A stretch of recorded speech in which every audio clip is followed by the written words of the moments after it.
খাইতাছস, তাও আবার বাকি। ভাই 2টা সিঙ্গারা দেন, কালকে টাকা দিয়ে দিমুনে।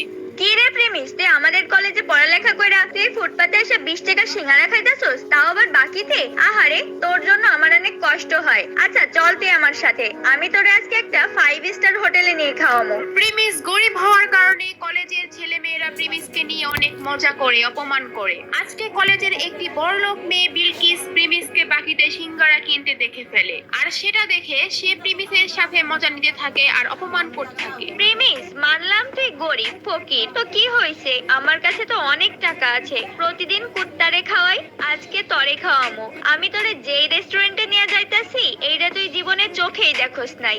বিলকিস প্রিমিসকে যে রেস্টুরেন্টে নিয়ে যাবে সেটার নাম শুনে প্রিমিস রাজি হয়ে যায়। প্রিমিসের কোনো ধারণাই ছিল না ওই রেস্টুরেন্টে যাওয়ার পর যে কি একটা ঝাটকা খেতে হবে, কারণ এই রেস্টুরেন্টের মধ্যে বিলকিসের বয়ফ্রেন্ড বসেছিল আগে থেকেই। বিলকিস, এই প্রিমিস তোমার সাথে কি করে? এই ফকিরে তোমার সাথে রেস্টুরেন্টে কেন নিয়ে আইছো? আজকে কুত্তার জায়গায় এই ফকিরনের পোলা প্রিমিস রে কি খাওয়াইবা নাকি? শান বেবি, এমনিই নিয়ে আসছি ওরে, ওই দেখুক আমাদের মতো বড় লোকেরা কত দামি রেস্টুরেন্টে খাওয়া দাওয়া করি, ওই বুঝুক ওর কোনো ক্ষমতাই নাই আমাদের সাথে মিশার। ও যে কয় টাকা মাসে কামায় তত দিয়ে রেস্টুরেন্টে একবেলা খাবারও পাওয়া যাবে না।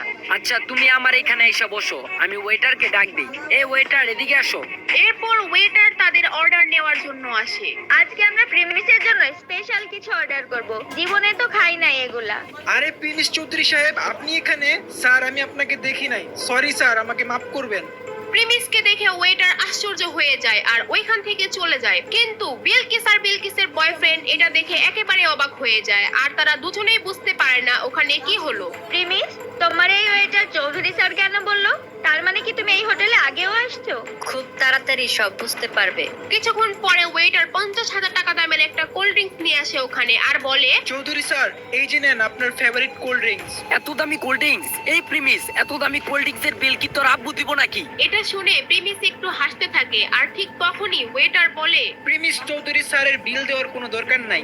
মানে কি ওয়াট? 20 টাকার সিঙ্গারা বাকিতে খাওয়া প্রিমিসের কাছ থেকে 50,000 টাকার কোল্ড ড্রিঙ্কস এর টাকা ওয়েটার কেন নিচ্ছে না? ওয়েটার প্রিমিসকে চৌধুরী স্যার কেনই বা বলতেছে? কে এই প্রিমিস? জানতে চাইলে দিবস গেমিং এর ফুল ভিডিওটি দেখতে থাকুন। প্রিমিস খুব সাধারণ একটি ছেলে, সব সময় ময়লা সেলাই করা জামা কাপড় পরে কলেজে আসতো। প্রিমিস কলেজে পড়াশোনার পাশাপাশি একটি রেস্টুরেন্টে ফুড ডেলিভারির কাজ করে, সেখানে সে মাত্র 8,000 টাকার বেতন পায়। আর মজার ব্যাপার হলো, প্রিমিস যে কলেজে পড়ে সেখানে তার একটি গার্লফ্রেন্ডও ছিল, আর তার নাম হলো সুনাইরা। তো একদিন সন্ধ্যাবেলা যখন প্রিমিস তার ফুড ডেলিভারির কাজ শেষ করে বাসায় যাবে, ঠিক তখনই তাদের রেস্টুরেন্টে একটি অর্ডার আসে, আর তখন সেই রেস্টুরেন্টের ম্যানেজার প্রিমিসকে ডাকে এবং বলে, এই প্রিমিস দাঁড়াও, একটা খাবারের অর্ডার আসছে, এটা তুমি ডেলিভারি দিয়ে আসো। স্যার আমার তো ডিউটির টাইম শেষ, আর আমি এখন অনেক ক্লান্ত।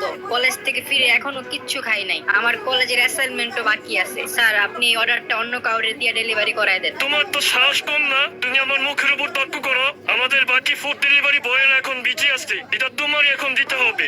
স্যার এখন আমার খুব দুর্বল লাগতেছে, না হলে আমি ডেলিভারিটা দিয়ে আসতাম, আর এই অবস্থায় সাইকেল চালা যেতে হয়তো আমি পারবো না। তোমাকে চাকরি দেওয়া আমার ভুল হয়েছে। কোনো কাজ দিয়ে তুমি এমন ফালতু অজুহাত দেখাও, চাকরি থেকে বাদ দিলে তখন দেখা যাবে চাকরি কোথায় পাও। তুমি চালো আমার বাইকটা নিয়ে খাবারটা পৌঁছে দিয়ে আসো।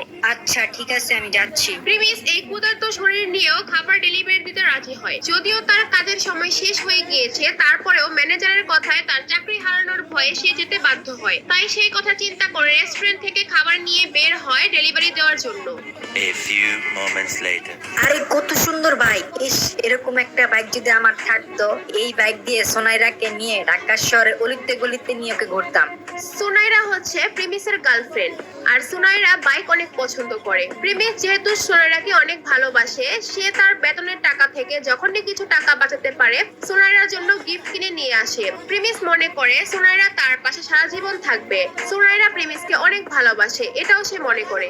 আর তারপর প্রিমিস ফুড ডেলিভারি দেওয়ার জন্য তার গন্তব্যে পৌঁছে যায়, আর সেটি ছিল একটি দামি হোটেল। হোটেলের ভিতর যখনই রুমে নক করে, আর তখন ভিতর থেকে দরজা খুলে দেয় একটি মেয়ে। সেই মেয়েটি আর কেউ নয়, সেটি ছিল প্রিমিসের প্রিমিসের গার্লফ্রেন্ড সুনাইরা। আরে সোনাইরা, তুমি এখানে কি করতেছো? তোমার সকাল থেকে মেসেজ দিতাছি, ফোন দিতাছি, কোনো রিপ্লাই নাই। আচ্ছা ওয়েট, তুমি কি খাবার অর্ডার দিছো? আর তুমি হোটেলে কি করতেছো তোমার বাসায় রাইখা? এই ডেলিভারি বয়ের সাথে তো কিসের কথা? আরে প্রিমিস দেখি আমাদের কলেজে পড়ালেখা করে সেই ছেলে এখন ফুড ডেলিভারি বয়।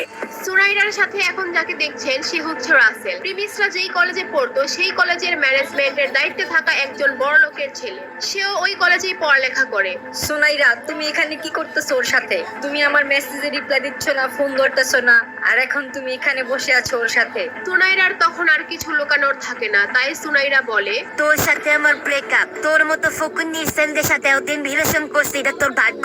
তোর তো একটা বাইক কেনার সামর্থ্য নাই, আমাকে কোথাও ঘুরতে নিয়ে যাস না। তোর মতো ফকিনের পোলার সাথে কে রিলেশন রাখবে রে? প্রিমিস সুনাইরার কথা শুনে যেন তার মাথায় আকাশ ভেঙে পড়লো। প্রিমিস সুনাইরাকে নিয়ে এত স্বপ্ন দেখতো, আর সেই সুনাইরা তার সাথে এই কাজ করলো। প্রিমিস একদম নীরব হয়ে ওইখান থেকে চলে আসতে থাকে। সারাদিন না খাওয়া, তার মধ্যে এত বড় ধাক্কা, সে একদম ভেঙে পড়ে। আর ঠিক তখনই কাহিনীতে আসে নতুন টুইস্ট। তার ফোনে একটি মেসেজ আসে, আর সেখানে লেখা থাকে প্রিমিস চৌধুরী আজকে থেকে তার অভাবী জীবন থেকে মুক্ত, আর তার ব্যাংক অ্যাকাউন্টে 500 কোটি টাকা অ্যাড হয়েছে, এবং সে তার পরিবারের গরিবী পরীক্ষায় পাশ করেছে। আপনারা হয়তো ভাবছেন এটা আবার কিসের পরীক্ষা? চৌধুরী ইন্ডাস্ট্রির একমাত্র ছেলে ছিল প্রিমিস। তাদের চৌধুরী পরিবারের একটা নিয়ম ছিল, তাদের পরিবারের ছেলেদের তারা ছোটবেলা থেকেই সমস্ত সম্পত্তি ও টাকা পয়সা থেকে বঞ্চিত করে দেয় এবং গরিব অবস্থায় ছেড়ে দেয়। একটা সময় গিয়ে যখন তাদের 21 বছর বয়স পূরণ হয়, তখন তারা তাদের সমস্ত সম্পত্তি ফিরে পায়। আর সেই দিনটি ছিল আজকে। কি হবে এখন? কি করবে এখন প্রিমিস? কি হতে যাচ্ছে প্রিমিসের সাথে?